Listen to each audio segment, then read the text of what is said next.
Good morning, wrestling fans, and welcome to PWR Today, Monday morning, January 10th, 2022. The man they call Meathead, the lovely Linda Kay. How was the big trip down to Louisville this last week, Linda? Did it happen? It started to happen, but due to the safety and well-being of staff, talent, fans, Uncle Al called off this past Thursday's live show, our weekly TV show, which I was Yeah. heading down to. It was going to be our first live show back after the winter holiday break, and there were going to be some big stipulations leading up to this weekend's or the Saturday's Nightmare Rumble, but that's okay, safety, well-being, safety first. So Well, we avoided a nightmare of traffic, and we went right back home, didn't we? Right. I did see the footage of the freeways down south. So, thankfully everything was called off because the roads were pretty bad. But I will say my couple hours in, just having a smooth sailing ride through Wisconsin, Illinois, and just touching Indiana, I turned back around. But that's okay. Sometimes you just need a few hours. I'm just sorry you had to spend so much time in Illinois. Really? Oh, I wasn't in Illinois too long.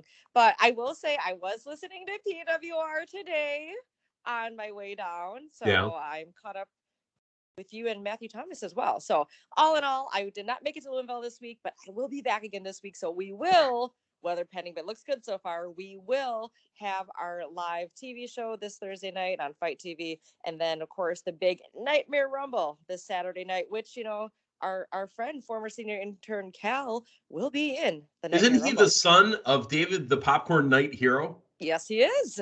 By the way, that is now officially coined right there. David, the Popcorn Knight Hero. There you go. Hey, who else sponsors the program, Linda? That would be Collar and Elbow.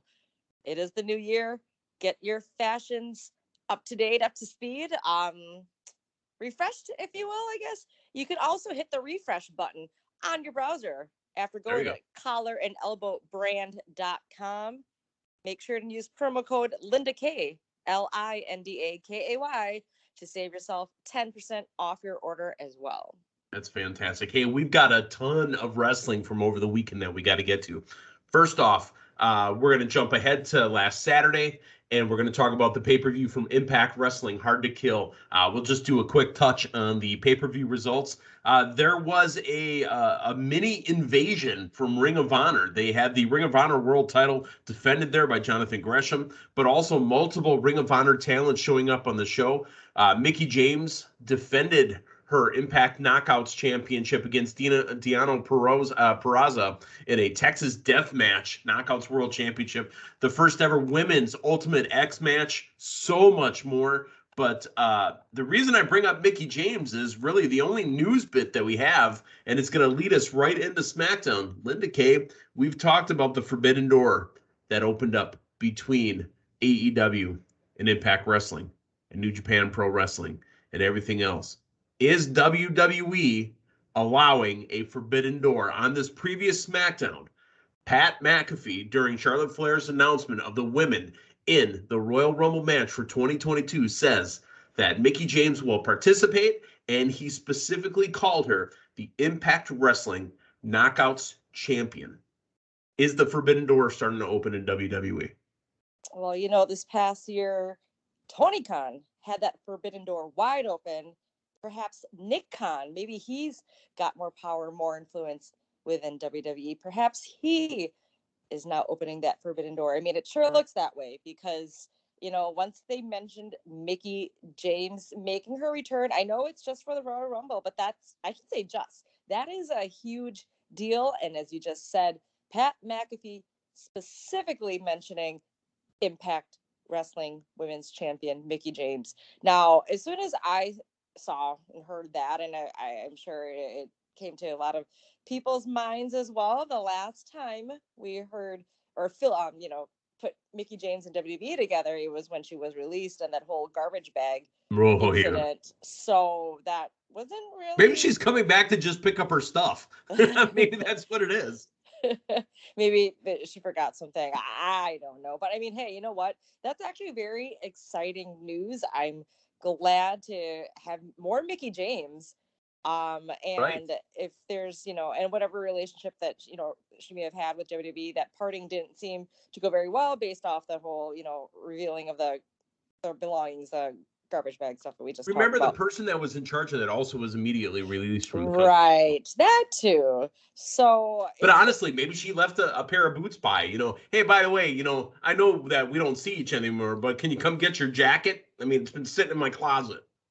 yes, I'll leave it outside for you to pick up, kind of thing. No, they're letting her come in. They're having a meal. I mean, it's working out good. Here's the other thing that's coming with this too. On Impact Wrestling's website, they refer to her Royal Rumble appearance. So again, these are cross-promotional conversations that are happening. Impact Wrestling is talking about WWE and having a link to her Royal Rumble appearance. WWE is now mentioning that Mickie James is the defending and, representing Impact Wrestling as the Knockouts champion. Oh, that is insane, but in a great way. I mean, look at Impact, like being a part of AEW, being a part of OVW, now being publicly a part with a part of Right. with WWE. Hey, it's Mickie James in WWE is definitely hard to kill. You know what I mean? Oh, indeed. Hard to kill. Every time I hear that, I do think of Steven Seagal, because back in I think it was in the 90s when that movie came out. Anybody who has seen Steven Seagal's Hard to Kill movie, it was actually one of my favorites of his, because back in the 90s, my older siblings would have the Columbia House BMG thing where you can use those stamps and get like 10 movies or CDs for a penny, that kind of deal. And for some reason, a lot of Steven Seagal VHS tapes made it into our household. Well, me likey Kelly LeBrock. Yes. Oh, Weird Science. Yes, ma'am. Oh, yes. She was definitely a knockout champion as well. So, but seriously, if we have Mickie James walking through the forbidden door, is there anybody else that you could see coming in? Into WWE for the Royal Rumble? Sure. Or WWE walking into Impact. Ooh. The door's open. It's definitely a swing-in, if you will. So, goodness. I'll throw one name out there right away, and it's related to Mickie James. Nick Aldis. Okay. That's quite possibly something. I mean, hey, speaking of NWA, this Saturday at the Nightmare Rumble, we're having our national heavyweight champion, Jesse Goddard, putting up his OVW title against Chris Adonis, formerly Chris Masters, who's the current NWA champion, who's putting his NWA title on the line as well. Man, that door is just swinging. Interesting. It's a great time to be a wrestling fan, because we don't know what the hell's going on right now. But in a good way. In a good way. It's exciting. Good way. Boy, we were just shooting off each other right there. Segue to segue to segue. Let's talk about SmackDown from Friday night. Obviously, the big Mickie James news. The thing that I was looking forward to more than anything else, Roman Reigns did show up. Farmer Brock did come back. But it was kind of weird. The way Brock treated Paul. And then Roman knocked out Brock. And that was the end of it. What did you think? It was interesting. I will say what I took most from this was that this was the first time we saw Roman Reigns kind of in a almost in a weak position. Weakened. He's never been in a position where he's backed down from anybody. While he did punch Brock, he did. Even like the rest of the episode, just seeing him alone, number one. I mean, Solo, sure, right. We're still Sequoia. He could have been up here too. You like what I did there? Yes. But yeah, of course, Paul Heyman's no longer with Roman Reigns, even though they were saying don't talk to him that way. So I don't know if we need to read and look more into that. Yeah, it was weird. It was awkward. It took a little fun away from the pay-per-view. Yeah, a little fun from SmackDown, because when he was watching the matches in back as well, he could have had his cousins with him too, but no, I understand, he was upset, wanted to be by himself, but it just seemed very odd. Right. A bit odd. I think they could have touched on it more between Roman and Brock, just because maybe not, because we did have Adam Pearce come through couple times to talk to Roman, and looks like the direction of the Universal title is going a completely other way. Right. We're going to get to that in just a that. second. Yeah. But, now that Brock is on Raw, is there a legitimate contender that's currently on the SmackDown brand that even belongs in the heavyweight, Universal Championship picture? I don't think there's a single one. No, and that kind of leads to what happens later on. Right. Yeah, let's talk real quick about Sami Zayn's match against Rick Boogs before his Intercontinental Championship match next week. Well, he lost, and then he got thrown out over the top rope by a jackass. Yeah, looks like Johnny Knoxville was there backstage, and he was there. Is Sami wrestling Johnny at WrestleMania? I mean, I just gotta ask. I'm sorry, what was that? Is Sami wrestling Johnny Knoxville at WrestleMania? I didn't even think about that. Mm. He's going to be the new Johnny Wrestling. I mean, that's really all I got for it is. It's fun. He's promoting his movie. He's out doing stuff. Real quick, we'll run down the rest of SmackDown before we talk about what happened right at the end of the show. Charlotte defeats Naomi. You had Happy Corbin and Madcap Moss defeating the Viking Raiders. And the main event, the Usos defeat the New Day in a SmackDown Tag Team title street fight. The Usos, again, hold on to the belts. So, great tag team partners. Excuse me. Great dance partners. Great matches all the time. We need to take a break for that, right? I could watch it every week. I say that, but honestly, I don't want to watch it every week.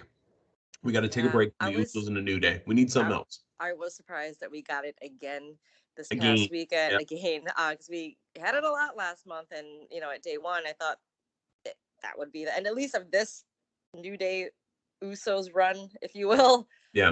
We got it one more time. At least they made it a street fight, but again, I know we've touched on this many times on the program, just the lack of talent that's there to utilize and bring in. Right. And that leads us into the main event segment. After the main event was over, after the guy wearing the Needle Mover t-shirt that starts off with Jobber, Mid-Carter, Main Eventer, Tribal Chief, that guy sitting in his back room, and his former Shield compadre, Seth Rollins, walked in. It is not officially announced that Seth Rollins will take on Roman Reigns at the Royal Rumble, but that's what needs to happen because Raw, out of nowhere in the last month or so, has now become completely stacked. Right. I mean, we had that huge Raw this past week. Right? Yeah. And then the 4-man, yeah. Mm-hmm. And now Adam Pearce, said he's now got the power to pick any competitor to face Roman for the Universal Championship at the Rumble. And lo and behold, he brings in Seth freaking Rollins, which, I was trying to think myself, like, who else on SmackDown or who else just out of the blue? Who else in general? John Cena ran through my mind. I was just trying to think. I was not thinking anybody from Raw just because we recently had that draft. But then again, a lot has happened since that draft as far as superstars, no longer on the program or now on the other show. And this is indeed what looks like what we're going to get here. It looks like Seth Rollins will be facing Roman at the Rumble for the Universal Championship, which you just said does make sense. And it is a blockbuster draw. We haven't had Seth versus Roman in this new Roman Reigns that we have right now. And a story has already been built, obviously, I mean, not just with their history in the Shield, but when the new Roman, the Tribal Chief Roman, was on SmackDown. When Seth was on SmackDown with the current Roman Reigns, they had their shenanigans. Yeah. So, hey, the past couple weeks, just a lot has shifted, but WWE looks to be making it work. So it makes us wonder. It keeps us guessing on our toes, if you will, which is a great thing. Absolutely. So, boy, lots of things happening. Again, that forbidden door opened, that little tasty nugget. It's just opened up so many possibilities. Now, there has been a path between AEW and Impact, but I don't see anybody from AEW sliding through the Impact door and then finding the WWE door. That's probably not ever going to happen. However, let's talk about AEW. We've got Friday night, which was Rampage, and Battle of the Belts, which was Saturday night. So On Friday night, we were told that we were going to get a change to Battle of the Belts on Saturday, meaning that Cody was not medically cleared. He was in COVID protocol, and they were going to do the interim TNT Championship. But first, what happened on Rampage? We had a ton of good matches, and I say a ton. I mean, that's just inside of an hour. It was a ton. It was Adam Cole, baby, taking on Jake Atlas. Now, Jake Atlas, we talked about it Friday morning, got injured in that match that was taped on Wednesday night. Still, he looked absolutely phenomenal. Jake Atlas not getting the win against Adam Cole, but Adam Cole and Jake Atlas was a hell of a match.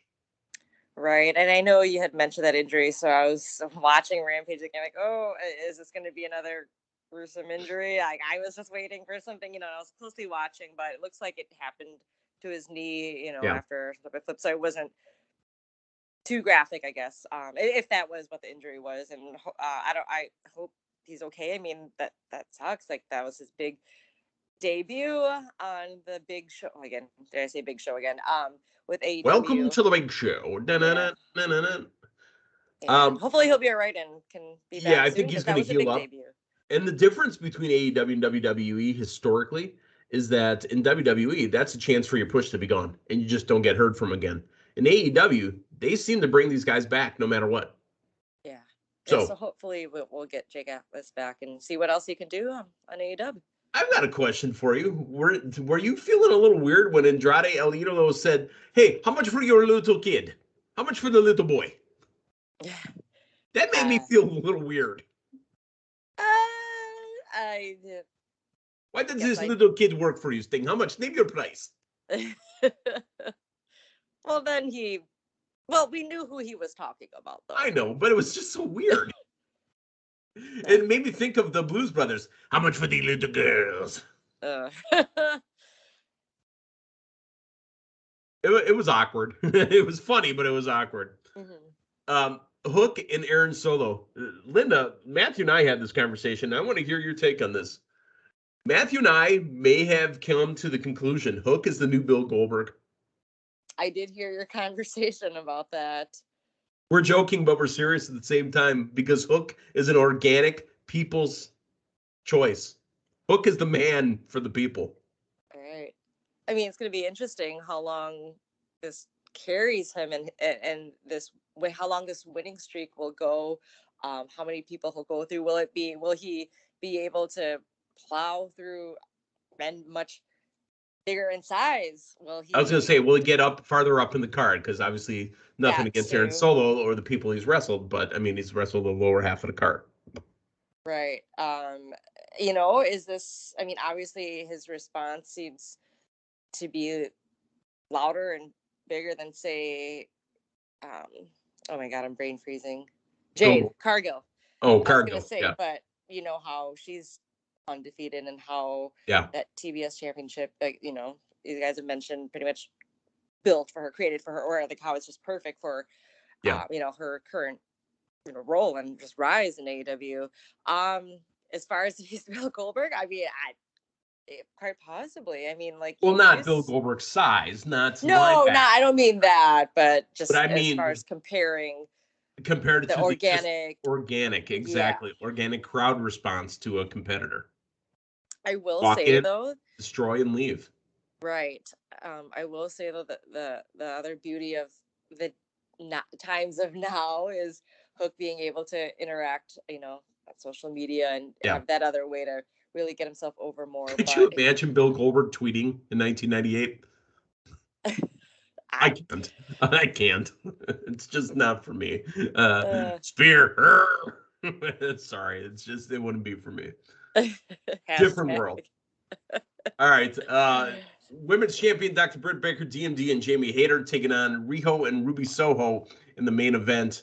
Not the main event, but one of the matches of Rampage. And they still are building towards Battle of the Belts. And, Riho still going over on Britt Baker, but we'll get to Battle of the Belts in just a bit. The main event was Daniel Garcia in 2.0 taking on the Mad King, Eddie Kingston, Santana Ortiz. And, they had a brutal match. Jericho threw down his headset at the end after they started taping Kingston to the ropes with the gaffer's tape. And Jericho keeps reminding us he's not there to save Kingston. He's there to look out for his inner circle boys. All right. Yeah, but I too eventually would like to see a Jericho Kingston match, which I think is what we'll eventually get. But I think it's going to also make you question, would Santana or Ortiz, would they stick to the inner Where's circle? their loyalties at? Right. Yeah, exactly.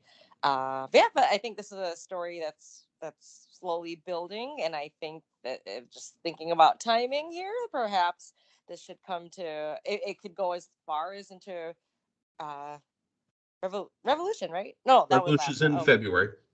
No, in March. I think it's the first Sunday in March. Yeah, you're right. It might be the first Sunday. Yeah, I keep thinking February because that's when it always is, but it's the first Sunday in March. Yeah. Yep.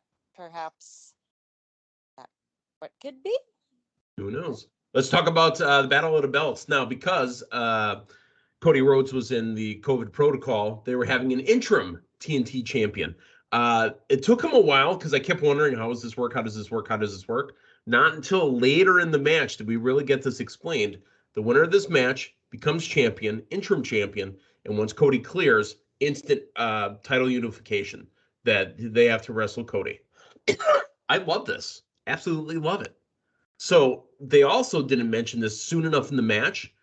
Countouts are going to win you the belt. So if you can kick a guy out, or if you can get him to be distracted long enough or get him disqualified, you win. That's it. You get the belt. Normally in a title match, you have to do pinfall or submission. You can't win by countout or, disqualification or whatever. So they could have done a better job of telling us the story of this match. But winner of the match, Sammy Guevara, the interim TNT champion, he will have to wrestle Cody Rhodes when Cody is now medically cleared. Right. Yeah, I mean, considering the last minute change, I do find that interesting. I was wondering why it was teased that maybe Sammy would get counted out and then Dustin as well. And I was like, no, we can't have a title. I guess not a title change, but right, because it's not changing at all. Okay. All right. I will say I'm going to go back to Rampage for a second here, and Dan Lambert talking about how since Cody's out, automatically Dustin's in. He mentioned some interesting things about how there's a lot of sucking, I believe was his words at AEW right now. I guess it wasn't explained how Dustin got inserted into the match, if you will. Sucking and inserting. Linda King. Yeah, if you will. See that tie-in right there as well.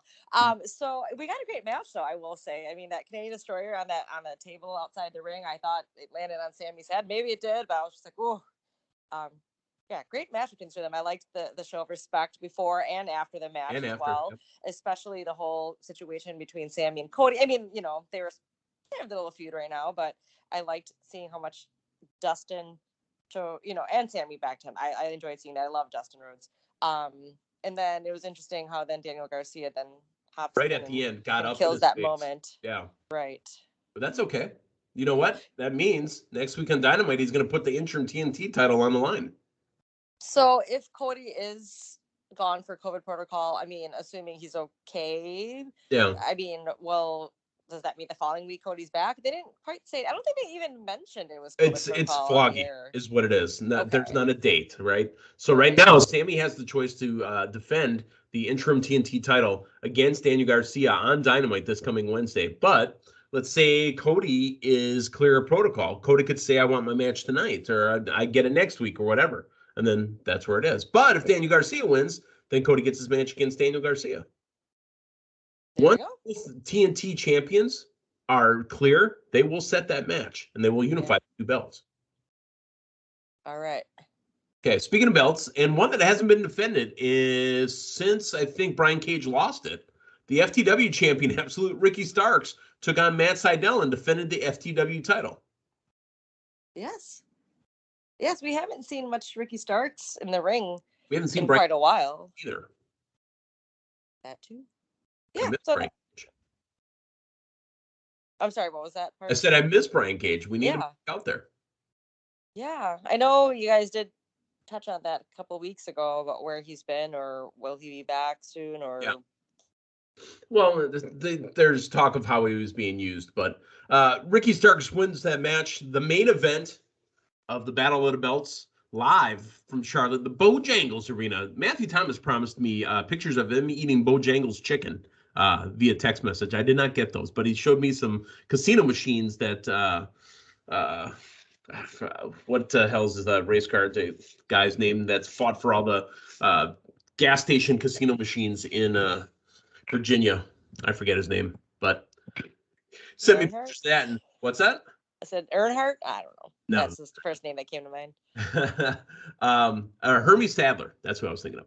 AEW Women's Champion Dr. Britt Baker, DMD, with Rebel and Jamie Hayter taking on Riho.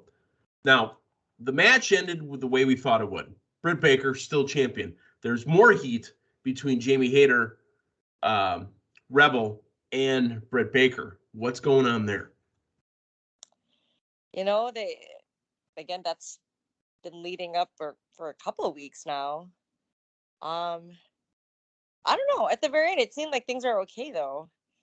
Sorry, I kind of jumped ahead there. Yeah, no, you're okay. It did seem like it. Like they hugged at the end, but I'm telling you, there's something there. Does that mean Jamie Hayter breaks off from the group and asks for a title match? And is she the one to beat Britt Baker? Oh, it seems that could go that route. I mean, they were really talking up Jamie Hayter as well, mentioning how Britt Baker brought her in to be her muscle, and quite possibly. Huh.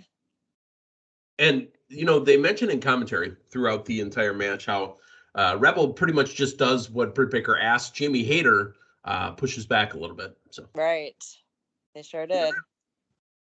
All right, well, that was Rampage. Like I said, a ton of wrestling. We got wrestling tonight as well. I believe there's a title match on Raw tonight too.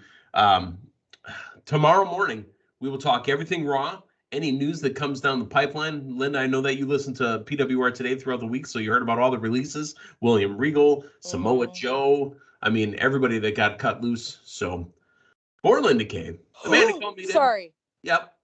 Forbidden Door talk here. Whoa, you didn't. Okay, Forbidden Door, go. Well, we, some point in the future, have a WWE AEW door open just because MJF hinting that, huh? Remember? Maybe. And, I think he's just using that for heat. I don't really think WWE AEW door is going to open anytime soon. It just kind of fit in with the conversation today. That's all. Hey, maybe. I mean, maybe he could, headline night 4 of a 2-for-1 extravaganza. There you go. All right. For Linda Kay, the man they called me today, thanks for stopping by. We'll talk to you guys tomorrow morning. So long, everyone.